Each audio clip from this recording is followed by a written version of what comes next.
neno ndilo lilianza kuletewa mashaka.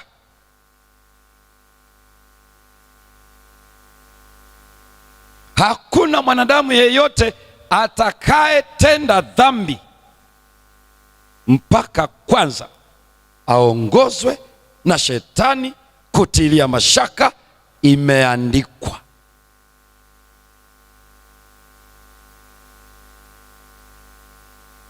Ibilisi alimuongoza kutilia mashaka imeandikwa. Kumbuka tunafuatilia kwa mtu mmoja dhambi iliingia, ilipitia dirishani ama mlangoni. Ndio tunaikwenda kuiona ilivyoingia, ilipitia wapi? Ni neno. To question the word of God, to doubt. Hoja ya pili ndio mstari wa 5.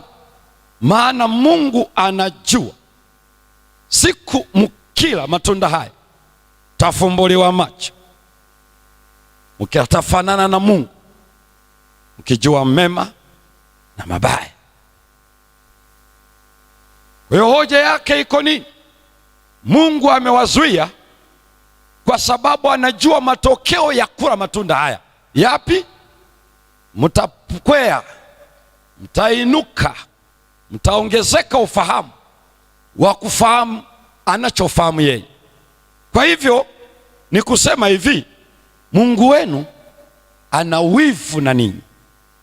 Huyu Mungu unayemfuatilia huyu ni mwovu, si mwema. Kwa sababu angelikuwa mwema asingewazuia matunda ambayo yanawapandisha daraja.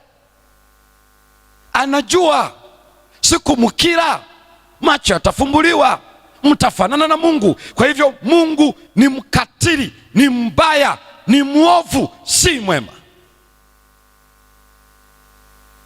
Alipoingiza hiyo gia, yule mwanamke akaingia mzima mzima. Sikiliza vizuri. Alichokifanya Ibilisi, alishughulikia kwanza neno.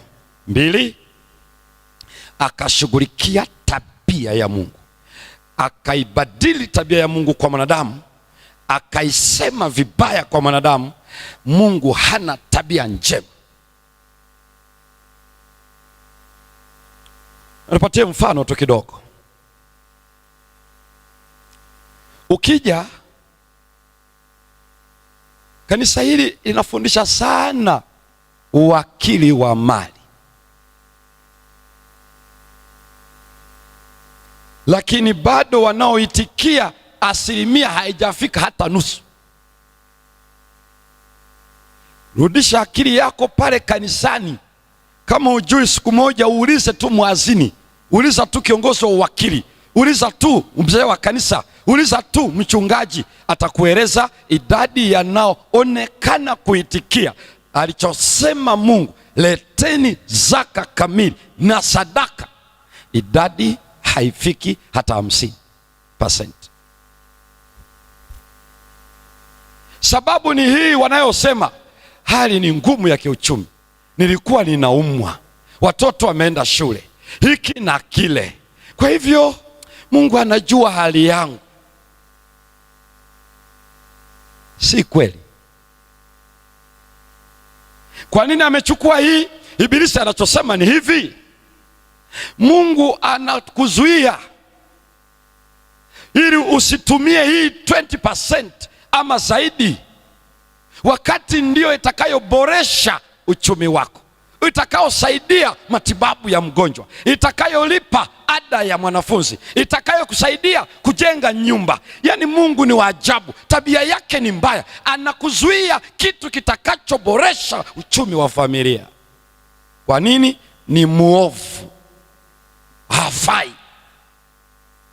Tabia yake, yani ndicho anachokifanya. Hivi ni kweli amesema leteni zaka kamili pamoja na sadaka? Hamna. Unaweza ukatoa tu sehemu isiwe kamili. Si kweli. Halafu anataka, anawazuia, anawadidimiza mwende chini kiuchumi. Hakuna mtu atakayezuia zaka na sadaka mpaka kwanza Ibilisi amwambie achana na Mungu, huyu ni mwovu, anakufanya usiongezeke kiuchumi. Yale maelezo mengine wanayasema hawajui ni nini kinachozungumzwa pale. Hakija kwenye zinaa, anasema usizini, anasema acha. Hivi ni kweli Mungu anamaanisha usizini? Ingelikuwa wote wanaozini wanaelewa anamaanisha. Maana Biblia inasema azinie na mwanamke amebaki na akili ngapi? Hata mbili hana. Unafikiri Ibilisi amewaambia hamuna? Hazipotei hata akili moja. It is not true. Zina haiondoi akili. Biblia inasema maana afanya jambo litakalo muangamiza nafsi yake. Si kweli. Na siku hizi wazinzi ndio wenye akili, ndio wenye ufahamu, ndio watu wastaarabu. Wazinzi ndio wenye akili, na tunao kanisani, tunao mara popote. Ole wako mwambie hauna akili. Wazinzi ndio wana akili sana siku hizi. Is it true? Kwa hivyo nakwambia hakuna. Mungu anajua kwamba raha ya maisha ni zinaa. Sasa anakuzuia kitu kinachokupatia raha. Yaani huyu Mungu ni mwovu mno. Huwezi fanya zinaa mpaka kuongoze uone makatazo ya Mungu, ni kwa sababu ana wivu na starehe na furaha ya maisha. Otherwise you cannot fornicate. Wezi. Unavuaje nguo unaweka pale na unafikiri umejificha, wakati Biblia inasema nchi dunia ni mahali pa kuweka miguu yake. When Jesus is already there. Unavuaje nguo na unafanya zinaa mbele ya macho yake? Isipokuwa akili hazipo.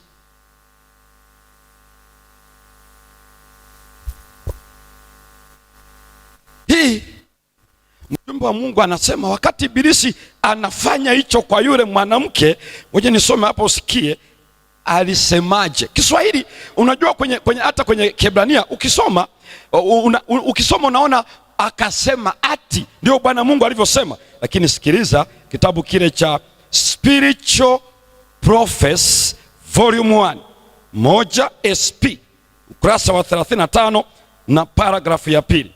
Sikiliza alivyofanya Ibilisi. With soft and pleasant words, kwa maneno yanayovutia malaini, and with musical voice, kwa sauti ya muziki, he addressed the wayward Eve. Kwa hiyo Hawa aliyekuwa anatangatanga mwenyewe hapo kwenye bustani, yale maneno aliyosema hivi, Bwana Mungu alisema ali-employ music skills. Unaweza ukajiuliza kwa nini mwanamke aliendelea kutega sikio? Ilikuwa ni muziki. Unaposoma tu unasema akamwambia, hapana, ilikuwa kama tungia yale maneno note aliyotumia, ila hatujui. Ni muziki. Yule mama akaendelea kusikiliza sauti mbaya, a wrong person, na hayo ndiko yalikomfikisha. Aliposhuka aliingiza gia kwa muziki.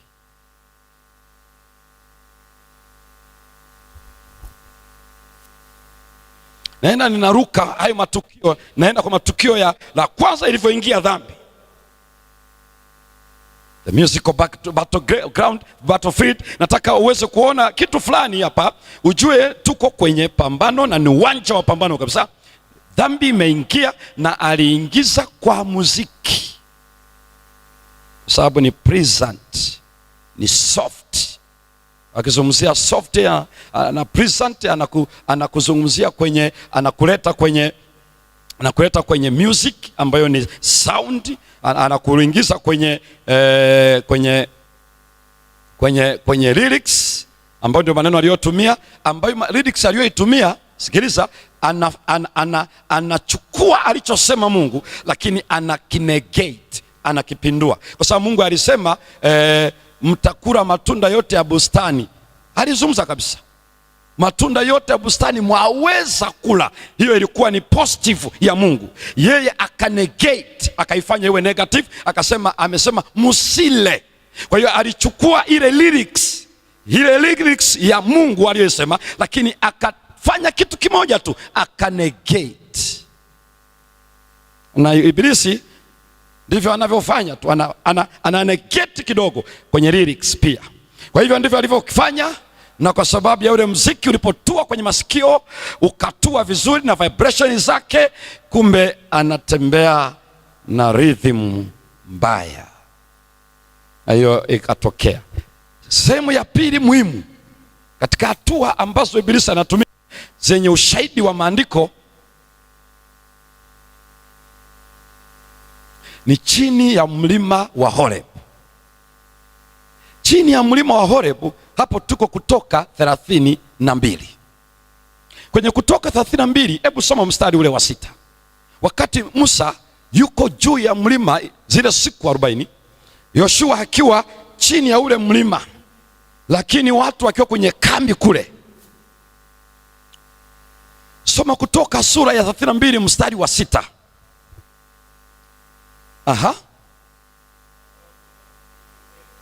Wakaondoka asubuhi na mapema, wakatoa dhabihu,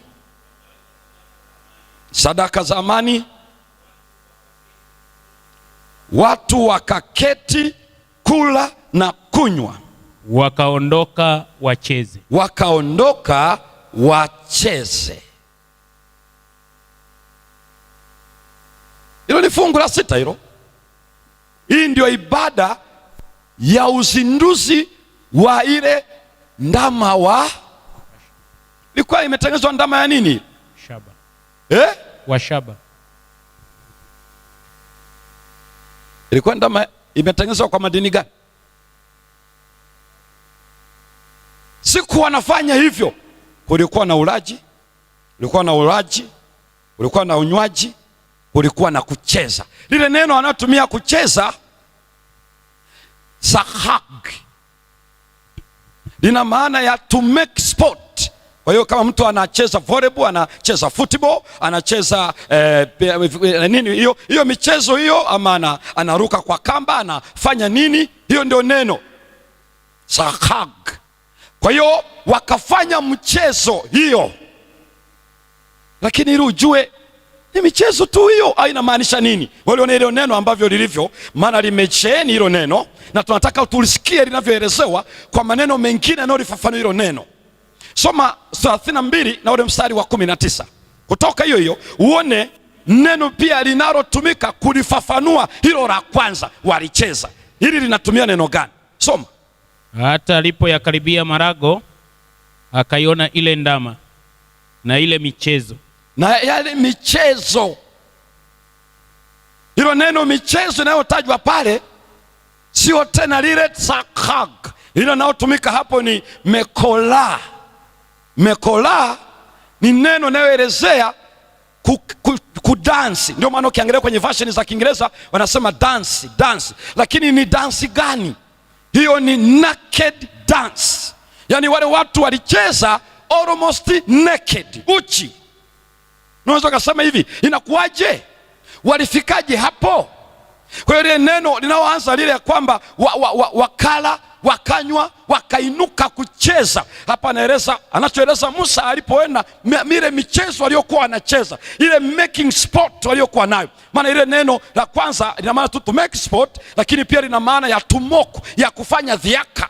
Yaani ibada ile kwa lile neno la kucheza ni kama unafanya dhiaka kwa yeye aliyewatoa nchi ya Misri. Ndio maana unaona nasema ni kufanya sport. Halafu anamaanisha pia to play kwa maana kusema play piano, maana yake cheza kinanda. Lakini hilo neno hilo play yani kucheza, kama wanacheza draft, wanacheza karata, wanafanya nini, hiyo ndio hilo neno lile la kwanza. Lakini walichezaje hivyo? Mekola. Na mekola ndio hiyo, walicheza wakiwa uchi. Walifikaje hapo? Ngoja uone tena. Neno hilo hilo ndio linaloelezea walivyocheza katika zile sherehe za wasichana wa Shilo. Sikiliza vizuri. Wasichana wa Shilo kwenye ile Waamuzi sura ya 21, baada ya kabila la Benjamini wanaume kuuawa vitani na Israeli wenzao kwa sababu ya yule uovu waliofanya, halafu wanawaambia wakiri mbele za Bwana hawataki. Wanawaambia waleteni wale watu waliofanya ubakaji tuwashughulikie. Wao wa Benjamini wakawatetea. Ikabidi Yuda na makabila mengine wakaingia vitani kupambana na Benjamini. Benjamini akatoka vitani kupigana nao. Walikufa wa Benjamini mpaka karibu kabila la Benjamini lifutike. Ndipo baadaye wenzao wakasema, inakuwaje kabila iende kufutika hivi? Ndio wakawashauri, sasa nyinyi mliobaki vijana, nendeni wale vijana waliobaki, wale vijana wadogo, nendeni mukaoe. Wakawambia nendeni mukaoe kwa sababu kuna sherehe za kucheza mekola, sherehe za wasichana wanaocheza wa Shilo. Nendeni mkajibaze kwenye mashamba, kwenye vichaka. Wale watakapokuwa wanacheza kwenye michezo yao, mnawashika kila mtu na mwenzake, mnawapeleka kwenye nyumba zao ili angalau muzaane kabila la Benjamini.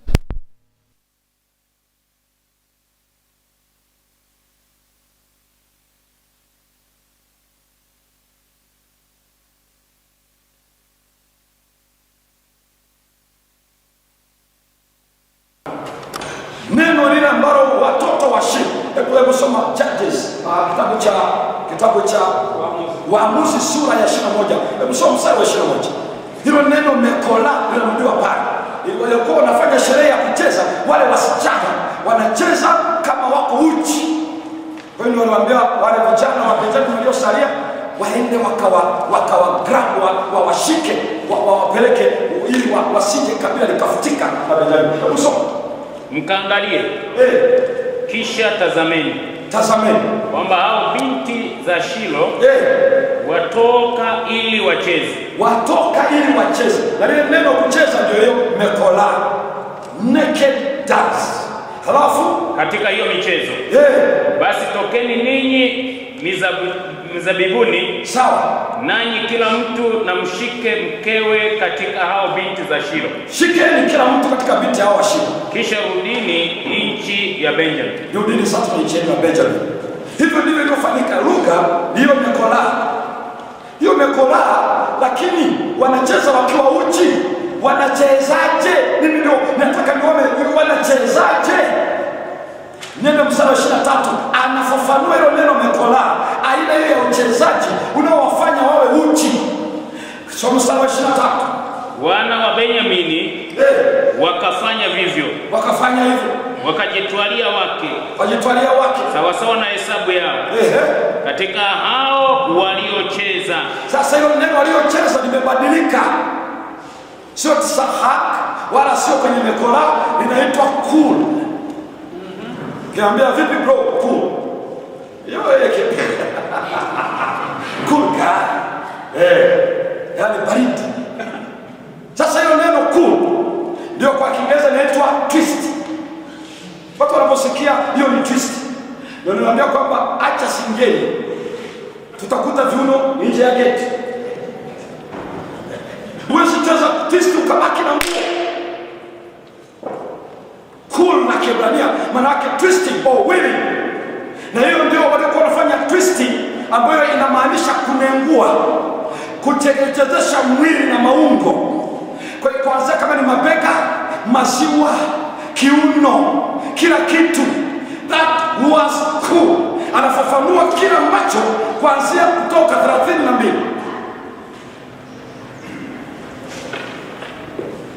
Na ndio maana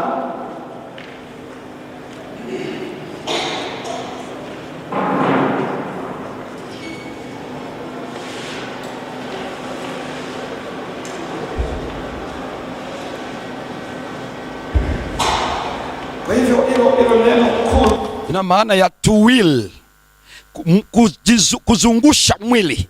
Ingelikuwa ni ile miendo ya sayari, tungesema ni rotation, the earth rotation. Yani dunia inapojizungusha kwenye muhimili wake, ndio inasema rotation of the earth.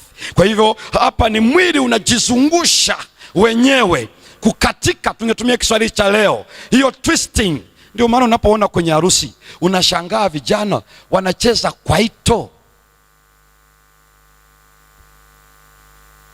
Walijifunzia wapi? Mtu mmoja akaniambia, pastor, kuna mchungaji mwenzetu naye alikuwa anajua kwaito ni balaa. Namweka kwenye mabano. Kwa hiyo ni unenguaji, ukataji wa viuno unaopelekea kusisimua mwili kwa ajili ya ngono. Na ngoja uone anachokieleza Paulo, kwa sababu unaweza ukajua walifikaje hapo, kwa sababu Paulo anatumia neno la Kiyunani anaitwa paizo. Paizo anapolitumia, nenda kwenye Wakorinto ya kwanza sura ya 10, halafu usome mstari ule wa 7. Paizo, Wakorinto ya kwanza sura ya 10 mstari ule wa 7, ambao ndio ile to make sport. Anarudi kwenye lile la kwanza ambao limesheni vitu hivyo vyote, uchezaji usio, yani mtu mpaka awe hana nguo lazima akili ziharibike, na anaharibika akili na nini? Biblia inasema wala msiwe waabudu sanamu. Msiwe waabudu sanamu kama wengine wao walivyokuwa. Wakina nani hao? Kama ilivyoandikwa. Iliandikwaje? Watu waliketi kula na kunywa, wakala na kunywa, kisha wakasimama wacheze. Paizo. Na ukiangalia waliokufa, anaandika walikufa wa kutosha. Na sikiza ndugu zangu wapendwa, hilo Paulo anawakumbusha watu kilichotokea katika ile ibada ya sanamu ya Baali Peori ya chini ya mlima wa Sinai. Na ukirudi kwenye Kutoka 32 utaona waliokufa maelfu yao. Hicho ndicho kilikuwa pale. Narudia, tuko kwenye uwanja wa pambano wa muziki, na uone dhambi ilivyoingia, halafu uone hao wana Israeli hawa jinsi ilivyowatafuna pale katika huduma kama hizo. Uone walichokifanya na aina ya uchezaji iliyokuwepo, hiyo inayofangalia. Ndio maana ukiangalia, hata ninyi mnaweza kashangaa ukiona zile matching za Waadventista. Ninyi sijua ni mimi tu wanaona ama na wewe unaona? Hakuna Waadventista wanaojua kumatch. Na unajua ile sio matching, ile ni dancing. Matching ni tofauti na dancing. Ndio maana ukitaka, mtu mmoja akasema sisi ni wataalamu, tunaweza tukamachi hata matangazo.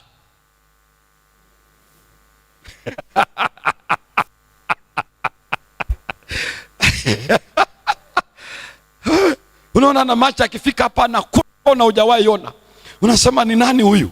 Lakini machi anafikaje pale? Kabla hujauliza ana machije, nenda uangalie kinachotoka kwenye kinanda ni nini. Ni hapo tu ndio unajua tayari wameshapigwa jeki, ubongo umeshakula jeki, na atafanya hicho anachoweza kufanya. Angalia muziki kwenye tukio hili kubwa wakati wa ukombozi wa wana wa Israeli, ndio tu wako mlima Horeb. Niruke hapo niingie tukio jingine. Tukio hili ilikuwa ndio kituo cha mwisho cha Israeli kuingia boda ya Kanaani. Sikiliza vizuri, the last camp. Mpaka hapo walipofikia, hakuna waliosimama mbele yao kivita wakawajeruhi wa Israeli. Hakuna jeshi wa Moab, wa Amon, sijui watu gani, wa Amaleki, hakuna waliopambana na Israeli wakafaulu, ila muziki uliwafyeka kwa maelfu. Nani alichokifanya? Alifanya Balaam. Na unajua Balaam alihitaji hela. Alipojitahidi kulaani, anajikuta anabariki, anabadilisha vituo, anafikiri pia akitaka kulaani. Mwisho akagundua Baraki, huwezi kuwapiga watu hawa, maana hawawezi laaniwa. Sasa nakupa akili, unawezaje kuwawini? Akasema, sikiliza, waandaa sherehe ya kidini kwa miungu yenu. Kingine, toa kadi za mwaliko kwa Waisraeli, maana walipokuwa wamepiga kambi na eneo lile la hawa watu hawa ilikuwa ni mwendo unaona tu kwa macho ni wale. Kwa hivyo hapo, wakati maandalizi mengine yanafanyika, Moses was busy making preparation. Wanawezaje awaage watu hawa na kuwasimulia yanayopaswa kufahamu ili wavuke kuingia nchi, the last camp. Balaam akamwambia Baraki, weka moja sherehe ya kidini kwa ajili ya ibada ya miungu yenu, halafu waalike Waisraeli, na mimi nitakusaidia kuwaeleza jinsi mlivyo vyema ili waitikie mwaliko. 3, sikiliza vizuri, weka wanawake, stage show.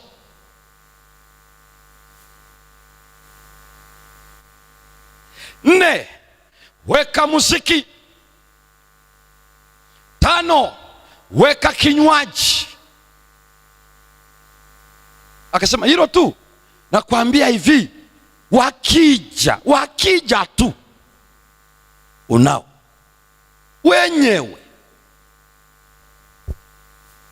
Baraki akachukua wazo, atengeneza sherehe kubwa, halafu wakapewa mwaliko Israeli, wakaenda. Katika kitabu kile cha, hebu soma kitabu kile cha Hesabu 25 mstari wa 1 mpaka wa 5. Soma hapo, soma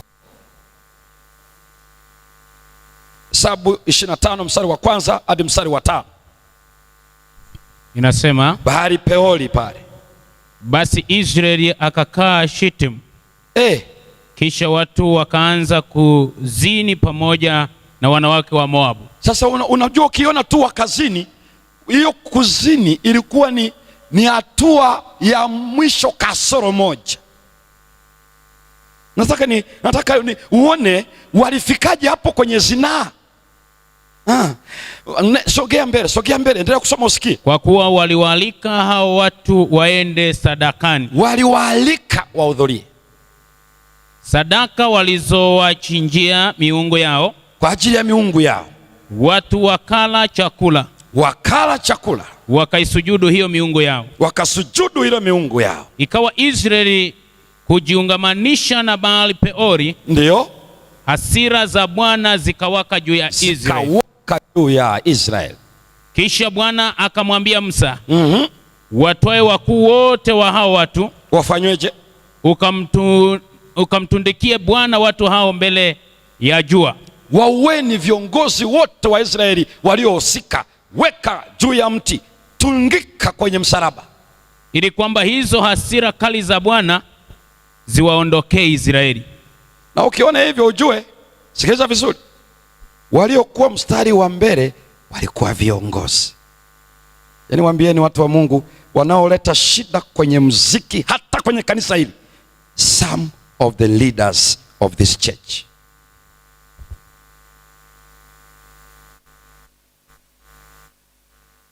Sehemu ya watu wanaoongoza kuleta ugumu wa ibada njema ya muziki ni wale waliopewa dhamana ya kuongoza kanisa. Some of them.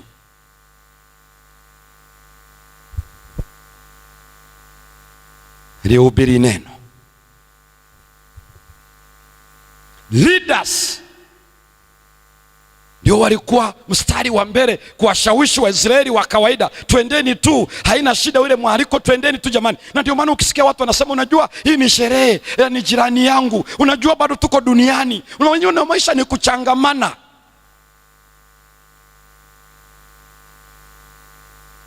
Wafuga minyoo, unaenda kwenye uwanja wa adui kwa ajenda ya kuchangamana. Eti watatuonaje? hatushirikiani nao. Wewe unajua kama wewe ni mtu mwema, wanajua tu wewe ni mtu mwema. Wema wako haupimwi kwa kutokuhudhuria kwenye sherehe. Unakuwa kama mbwa anayeenda kwa chatu huko anajiriria, huko anaenda huko pale, unapigiwa muziki, wanaita muziki mnene, na umekodoa tu macho, hutaki kutoka, eti ni jirani yangu atajisikiaje? Huwezi pima uaminifu wako kwa kutoenda kwenye sherehe yake, ila ni kwa sababu iko ndani ya mioyo yetu. Tunajibanza kwenye umbrella ya ujirani mwema.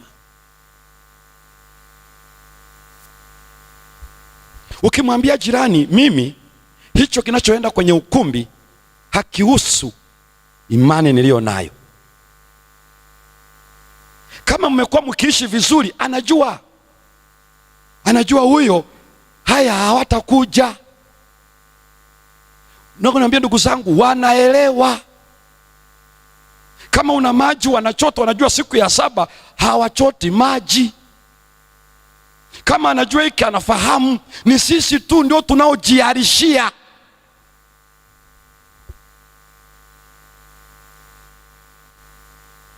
Tuna muharo.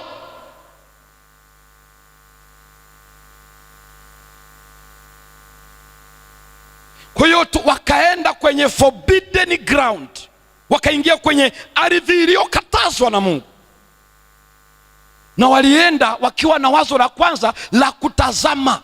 Leaders ndio walikuwa mstari wa mbele, na walipoona Waisraeli viongozi wanaenda, maana wakawasaidia Waisraeli wa kawaida waone kumbe haina madhara. Kama kiongozi wetu Semba ameenda, kama kiongozi wetu Nurueli ameenda, kama kiongozi wetu mzee wa kanisa ameenda, kama kiongozi wetu, basi haina shida jamani, hata fulani naye alikuwepo. Wakajimwaga. Hicho ndicho kinachoeleza.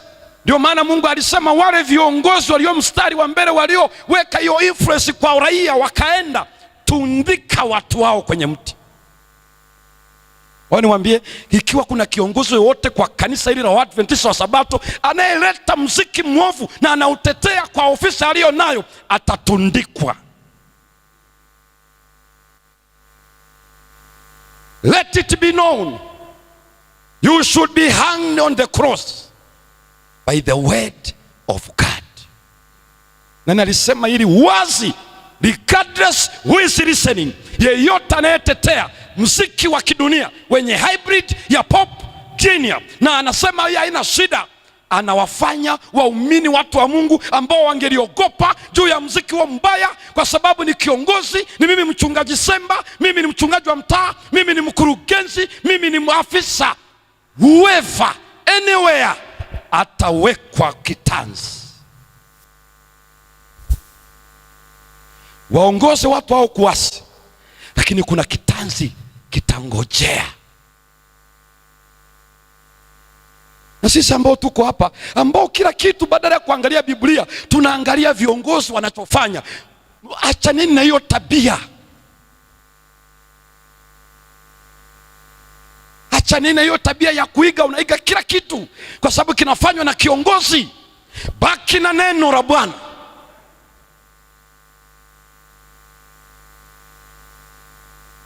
Eti alisema mtu kutoka mahala, wewe ni nani hapa mjini kati? Kwa hivyo alisema hisia zake, alisema kilichoanguka katika akili yake. Lakini neno linasemaje basi? Why controversy? Kwa nini viongozi wa kanisa wasimame hivi, wengine waende kinyume hivi? Why? Kana kwamba hatuna neno la Bwana. Wale watu waliwa encourage Waisraeli wenzao kwenda kwenye uwanja wa adui. Wale watu hawakufa kifo cha kawaida, walinyongwa.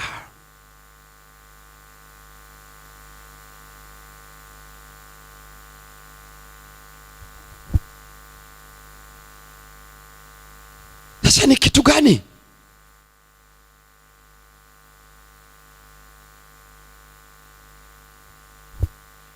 Nisome uone nini wafikisha hapo. Kwa hapa itabidi nukuu tena kidogo NG White. Inukuu.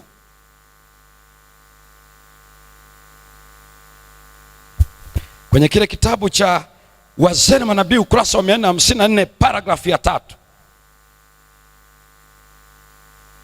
Great numbers of the people joined him. Kundi kubwa la watu wakamuunga mkono, wakajiunga na Balaam in witnessing the festivals, ili kuwa mashahidi wa ile sherehe. Yani walienda kwa ajenda ya kuwa mashahidi, yani tu observe tu, kuona ala, kumbe wanasherekea hivi. Wanafikiri wataishia ku witness. They ventured upon the forbidden ground. Waliingia kwenye uwanja waliokatazwa. And they were entangled in the snares of Satan. Wakakamatwa na mtego wa shetani. Sikiliza upi? Beguiled with music and dancing. Kwa udanganyifu wa muziki na kucheza, kukatika, twisting, kunengua. Yani kilichowafikisha kwenye kuingia kwenye zinaa ni baada ya muziki kuchigwa, kupigwa. Sikiliza ndugu zangu, hatutapona na hii muziki mibaya kwenye ishu ya ngono zembe. Hatutapona. Ukiitetea hautapona, kwa sababu hiyo muziki yote inakupeleka kwenye jukwaa immorality, sex immorality.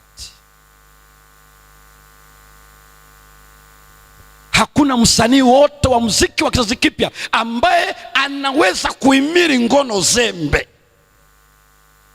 Hata ungelihubiri ukafanyaje, ni ama aache huo muziki ndipo akili ianze kurudi.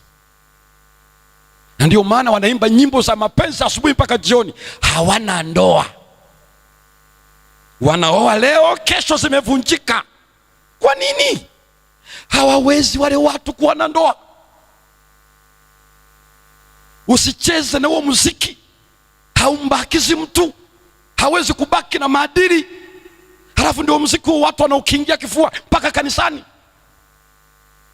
Halafu baadaye ukae kikao cha baraza,